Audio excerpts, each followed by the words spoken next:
Hello everyone, this is Sara Lihz from Sassy's LLC, and I am so excited to be joining you on the Trinity Stamps YouTube channel for the very first time. I have a really fun wintry project for you today. These are the embossed edge hills and slopes dies. So we're going to use these to create some embossed hills, but if you use the other side, they don't have to be embossed. But since we're using that embossed edge, I'm also using this older set. It is the embossed circle, window, and panels to create some layers for our Slimline card. I love this Snowflake trio die set, and I have backed some glitter paper with some rip and stick sheets. Then I have the merry and bright sentiments, and then there's like little twinkle stars, which I also backed with rip and stick sheets. And then these are the insider sentiments. This stamp set is huge and it has so many great options.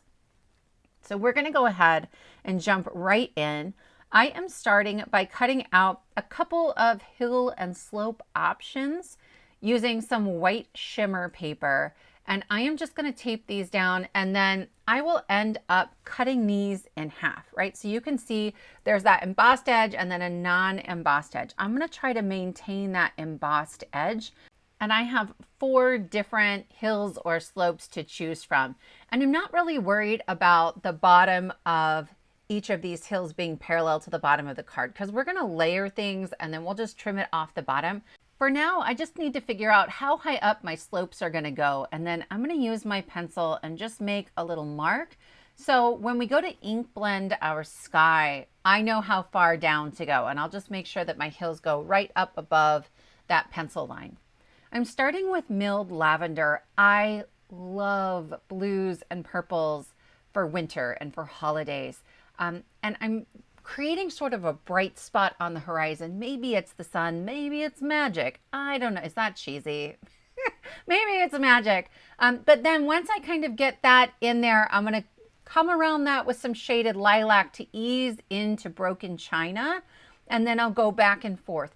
I am not trying to create an ombre from one color to the next, but rather I'm going back and forth with the blue and the purple to create this sort of speckled sky. These are all my favorite colors, and I just love the idea of bringing this sort of dreamy feel into a holiday card. So I'm going to come around with chipped sapphire and darken just the edges so that it's going to draw our eye towards the center, and that's where we'll put our sentiment. I'm also going to come in with just a little bit of spun sugar, just a touch right on that horizon, to lighten that up a little bit. I've got some metallic paint, and I'm just using the sort of white pearly color, and then I'll come in with a little bit of the palest gold. There is also a metallic watercolor set from Trinity that I don't have. I didn't even know it existed until after I made this card, that has some like blue metallic paint in there too. I will try to link that below as well. But whatever you have would work here. Those oxides are water reactive inks, and so you certainly could just flick it with some water as well. So these trees are in that same die set, the hills and slopes, and I am coming in, you could probably skip this part, but I did it, so I'm showing you. I'm coming in with my G2 of my Ohuhu alcohol markers, and I am just adding in some darkness in the places where there would be a little bit of shadowing on the trees. And then I'm going to come in next with my Versamarker pen. It is the same as your Versamark ink, but in pen form. And at least in my experience, not quite as sticky. So I'm using a flicking motion to try to get that ink kind of like the way it might fall and land onto the tree. And then I'll add some white embossing powder on top of that. If you don't have a Versamarker pen, you can use a paintbrush and just your Versamark pad and pick it up from there. But I found I got more coverage from my embossing powder, and I didn't like that as much. That would also be absolutely beautiful if you did it with some glitter embossing powder. I'm kind of wishing I'd done that now that I'm thinking about it. Next time we'll use glitter embossing powder. And then I'm going to take my panel and I am going to trim off just 1/8 of an inch all the way around, because I'm going to create some borders on my card using that embossed circle, window, and panels die set. Because my panel doesn't fit in my little tiny trimmer, I just use a little piece of like Post-it tape or mint tape or whatever to line it up with the edge of the blade and then mark it on one of those 1/4 inch marks. And then I measure it from the Post-it tape instead of all the way from the edge on the left. And so that's how I don't ever have to get a bigger trimmer out.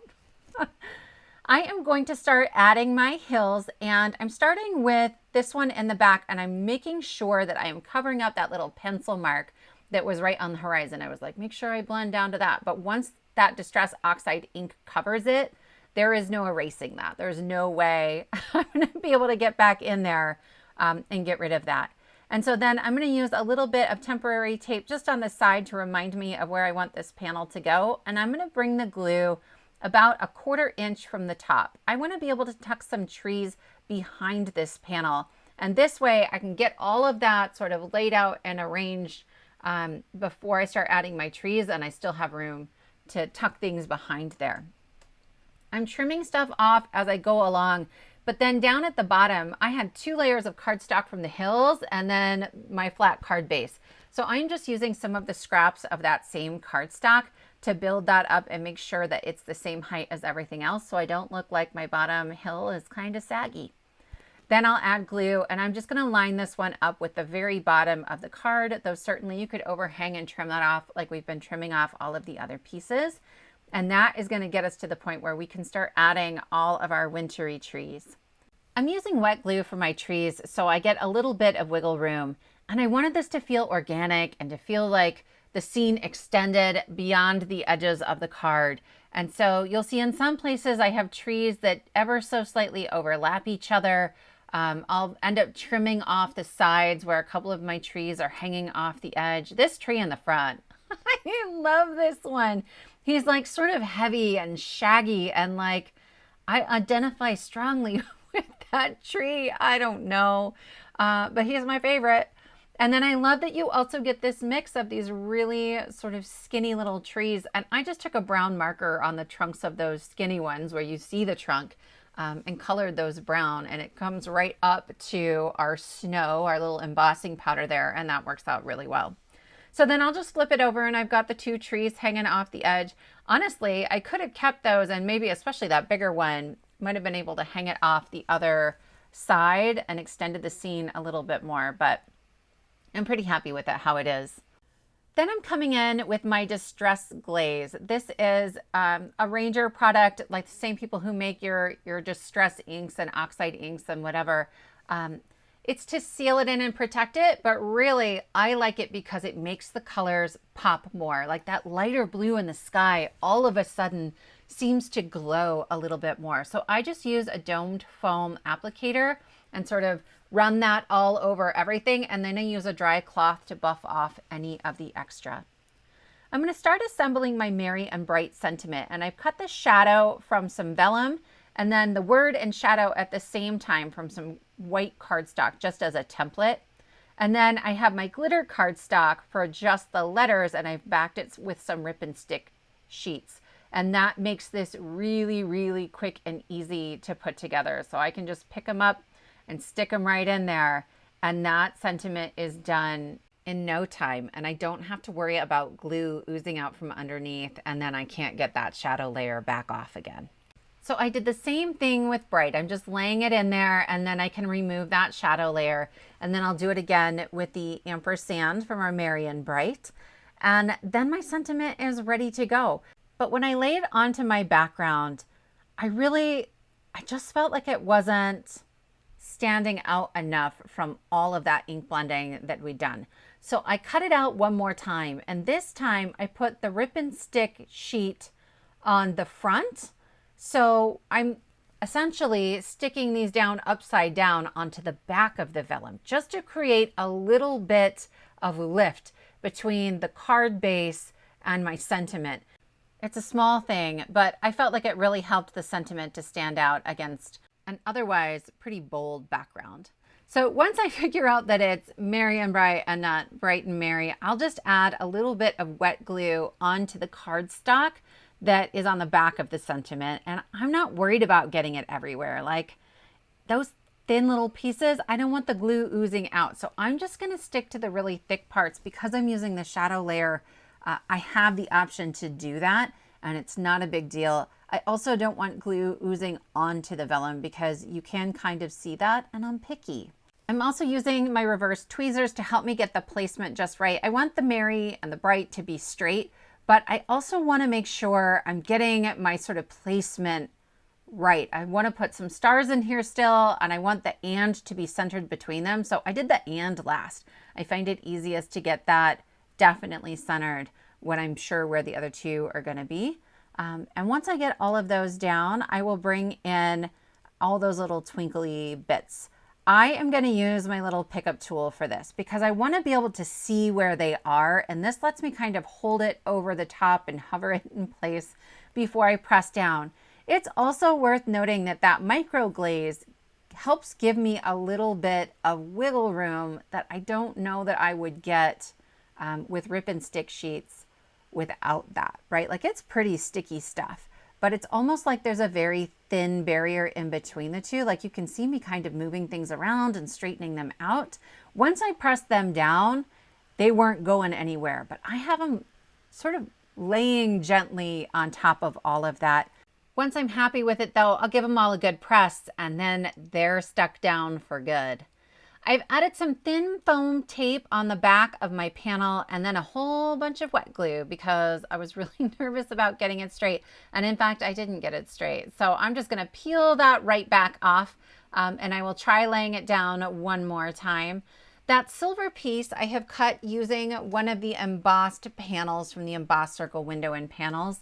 And I love that that ties into the sort of embossed edge on our hills as well.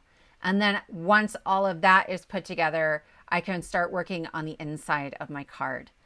This is the Insider Sentiments, and there are so many absolutely magical options in here. And this is one of my very favorites. It says, the gift of love, the gift of peace, the gift of happiness. May all these be yours this Christmas. And there's something in the cadence of that one that just feels sort of dreamy and magical, like the front of the card. And so I'm going to use some pale purple ink that is similar in color, and I'm going to stamp that towards the top. And then I wanted to add one of our snowflakes from the Snowflake Trio set in the bottom corner, but it's that same white glitter cardstock. And so I'm going to come in with some pale teal ink and just give myself a little bit of a background, a little bit of purple in there too, just for some variation and a little bit of pop, tie it into all the other purples on the card. Then I will grab my favorite from that Snowflake Trio that I've turned into a sticker with my rip and stick sheet, and I will just press that right into the corner there and trim off the excess with my scissors. I can now adhere the front of my card to my card base, and I'll just use a little bit of wet glue to help me get that all lined up. I press on it from the back to make sure I'm not going to smear anything or catch on the edges of any die cuts. But that will finish up our card for today. I hope you enjoyed this one. I had an awful lot of fun. It has been an absolute pleasure to join you here on the Trinity Stamps channel. If you like this card, please give it a thumbs up, subscribe to the Trinity channel, and I will see you again soon.